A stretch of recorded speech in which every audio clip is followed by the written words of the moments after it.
Les quelques pluies de ce début de semaine n'ont pas renforcé les débits des cours d'eau. La sécheresse des sols est à un niveau bas historique. Résultat, le préfet de la Moselle a décidé ce jeudi 18 août de maintenir les mesures de restriction d'usage de l'eau. Pour le moment, aucune rupture d'alimentation en eau potable n'est envisagée. Des contrôles seront effectués dans les prochains jours par l'Office français de la biodiversité et les services de l'État, chez les particuliers, sur des sites industriels, de loisirs et sportifs. À quelques semaines de la rentrée, il est temps de se plonger dans les listes de fournitures scolaires. C'est toujours un budget important pour les familles, mais cette année, avec une inflation de 6,8% sur un an, le passage en caisse est encore plus redouté. Alors pour remplir les cartables de vos enfants sans vous ruiner, nous vous proposons quelques astuces. Premièrement, privilégiez les supermarchés. Les produits vendus seraient plus économiques que dans les magasins de proximité ou spécialisés. Sur un panier papeterie de rentrée, pour un élève de 6e, la différence pourrait être jusqu'à plus de 11 €. Ensuite, pensez à acheter en lot. L'année scolaire est longue et sûrement intense. Vous risquez de devoir faire le plein de stylos ou de colle rapidement.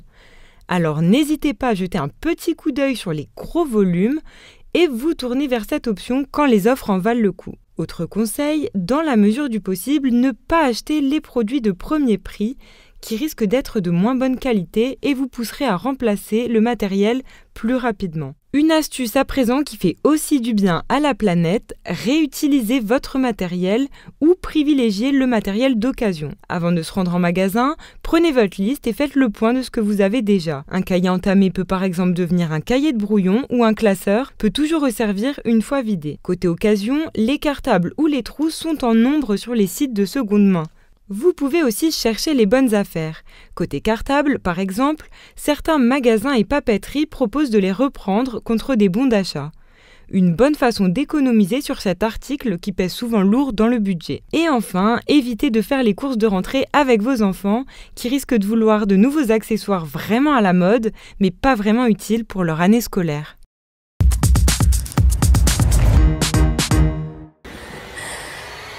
C'est quoi ça ? Auriez-vous la gentillesse de m'inviter à prendre le thé ? J'ai pas de frère. Vas-y. Bah non.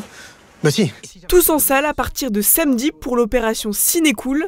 Du 20 au 27 août, vous pourrez découvrir dans votre cinéma participant, projection et avant-première, au prix de 4,50 € la place. Une opération à ne pas louper qui va permettre d'attirer davantage du public dans les salles obscures. C'est aussi de maintenir la relation avec le spectateur de cinéma. Avant la rentrée, c'est bien positionné parce que généralement la rentrée, c'est source de tas d'augmentation, de désagréments et autres, de pouvoir offrir aux familles qui sont encore en vacances du cinéma à petit prix. Il y a aussi une diversité de films proposés en avant-première, qui sont essentiellement des films français, mais dans les films français proposés, on a un petit peu tous les genres de films, de la comédie en passant par la comédie dramatique, le film d'action. Et puis dans la programmation, il y a aussi des films qui sont à destination d'un public jeune. Nous, on aime bien mettre l'accent sur les visites d'équipe. On en propose de manière régulière toute l'année, mais en général, on en a peut-être 2 ou 3 par mois. Et là, on va en avoir 5 en une semaine. Donc vraiment, moi, ce que je conseille, donc c'est vrai que ça peut être l'occasion de voir les films qu'on n'a pas vus pendant l'été et qui sont encore à l'affiche. Donc les succès de l'été, on va dire, c'est Asbestas, La Nuit du 12. Donc ça, c'est l'opportunité de les voir. Mais moi, je mettrais plus en avant les avant-premières. Donc c'est l'occasion de rencontrer un réalisateur ou une réalisatrice, ou parfois les acteurs. Et le principe, vous voyez le film, et à la fin du film, vous pouvez poser des questions et échanger avec les talents.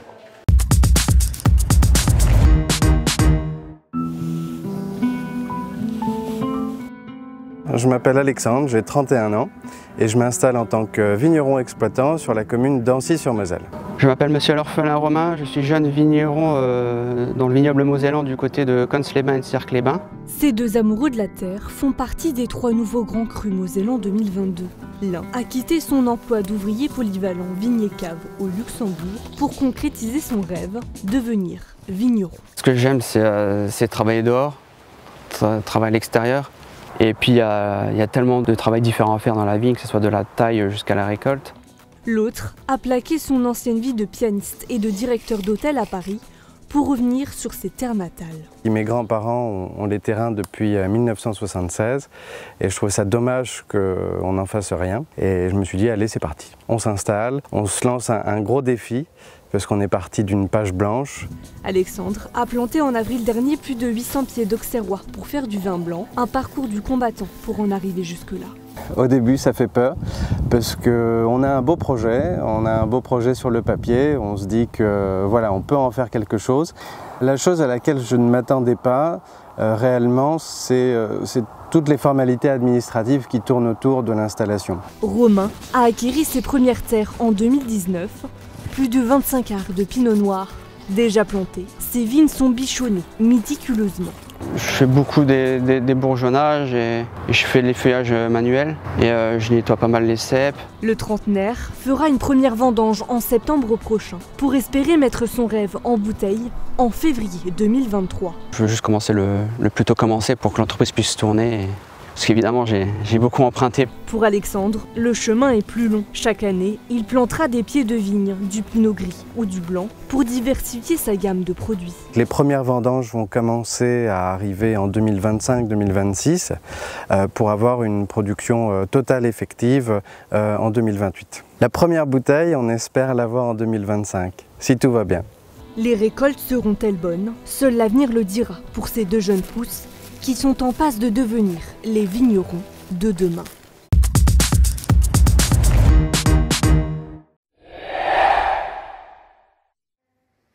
Pour s'amuser lors de leurs vacances, ces enfants ont troqué le classique centre aéré pour le musée.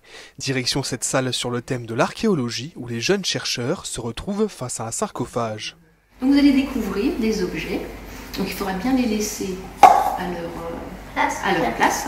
Armés de leurs pinceaux, ces 5 apprentis archéologues vont découvrir les mystères de ce tombeau et du squelette qu'il renferme. Il faut les dégager minutieusement sans trop le faire bouger. Là, je viens de trouver une huître et un os à la moelle. À force de patience, de nombreuses autres reliques remontent à la surface. Durant les recherches, Muriel leur expose différents aspects du métier, comme les outils utilisés lors des fouilles. Le travail de l'archéologue les attire beaucoup, qui les intéresse beaucoup, et de fouiller, de découvrir les objets, les indices. C'est comme une enquête policière et c'est une manière de les initier à l'histoire de manière ludique. Après la fouille, il est temps de passer à l'analyse. Par exemple, grâce à ce morceau de céramique, l'équipe de chercheurs a conclu que ce squelette appartenait à un Romain. Plus encore, avec cette épingle en or, ils ont pu définir la manière dont il était habillé. Donc il était comme ça. Il était habillé comme ça. Une enquête rondement menée, durant laquelle les enfants ont fait le plein de connaissances. J'ai bien aimé parce que savoir comment ils étaient habillés, comment les gens ils évoluaient, ça m'intéresse. Tous les étés, le musée organise ses activités destinées aux plus jeunes durant 2 stages de 3 jours entre juillet et août. Pour continuer l'après-midi, retour dans les galeries. Cette fois-ci, c'est un jeu de piste à base de plusieurs énigmes qui attend les enfants.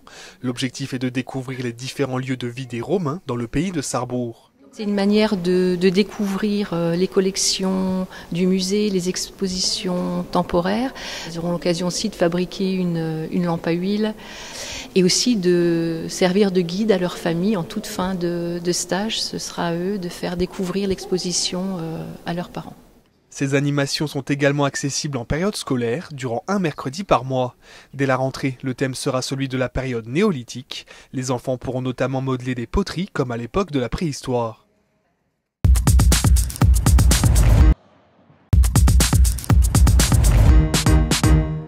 Aujourd'hui, je vous propose une nouvelle expérience culinaire. On va prendre la direction de l'Afrique. Et quand on dit Afrique, on pense souvent à la cuisine du Maghreb, à savoir le couscous, les tagines. Mais aujourd'hui, on va aller un peu plus au sud de l'Afrique, direction l'Éthiopie. C'est parti. Situé aux 14 rues du 20e corps américain, Au Paradis éthiopien est le seul restaurant de Metz à proposer cette cuisine. C'est ainsi que son enseigne colorée a attiré mon attention. Bonjour Patrick. Qu'est-ce que ça veut dire? Bonjour et bienvenue à tout le monde ici. Patrick gère le restaurant depuis 2010 avec sa femme Ganette, originaire d'Éthiopie et installée en France depuis une vingtaine d'années. On avait déjà un bar-restaurant en Éthiopie, Donc quand on est arrivé en France, son désir, c'était d'ouvrir un restaurant en France pour satisfaire les papilles de beaucoup de clients et faire connaître sa cuisine, qui reste quand même une cuisine en Éthiopie assez formidable. Donc c'est Ganette, la maman, qui cuisine. Voilà, c'est ça. Je vous propose qu'on aille la découvrir tout de suite. Depuis 9h30, Ganette est au fourneau, tandis que les viandes mijotent, elle s'occupe de la taille des légumes. Alors, je vois qu'il y a quelque chose qui est en préparation. C'est lentilles. C'est lentilles avec les oignons, l'ail et puis un petit peu les épices. Vous alimentez des épices d'Éthiopie qui viennent d'Éthiopie. Oui, oui. Avec les producteurs locaux. Tout Éthiopie, que la viande d'ici, j'achète tout Éthiopie. Impossible de résister à une assiette découverte. Je mets la main à la pâte pour aider Ganette, mais je suis rapidement invitée à rejoindre la table pour ne pas découvrir tous ces secrets de fabrication transmis de génération en génération. Le dolo, la cuisse de poulet avec son œuf dur et la sauce légèrement pimentée. Un petit peu d'agneau en sauce pimentée, grillé. Les épinards sautés. Un petit peu de bœuf en sauce pimentée. Mais aussi toutes sortes de céréales, de légumes, d'épices et de piments. Au-delà de ces plats exotiques et généreux, la cuisine éthiopienne se veut conviviale et atypique jusqu'à sa façon de manger. Est-ce que vous pouvez me remontrer un petit peu comment Alors on arrache un morceau de galette. On arrache. Le côté avec les trous, on le pose sur les aliments. D'accord, comme ça par exemple. Hop. Voilà. Et après on insère tout, on fait une boulette avec les doigts. Une fois que c'est fait, il n'y a plus qu'à manger. Je ne sais pas si vous aussi, ça vous donne envie, mais en tout cas, moi je me régale. À bientôt, je finis mon assiette. Et d'ailleurs, je n'ai pas été la seule à me délecter de ce plat traditionnel. Au Paradis éthiopien remporte la note finale de 16 sur 20 pour son rapport qualité-prix, son accueil, son cadre et son service.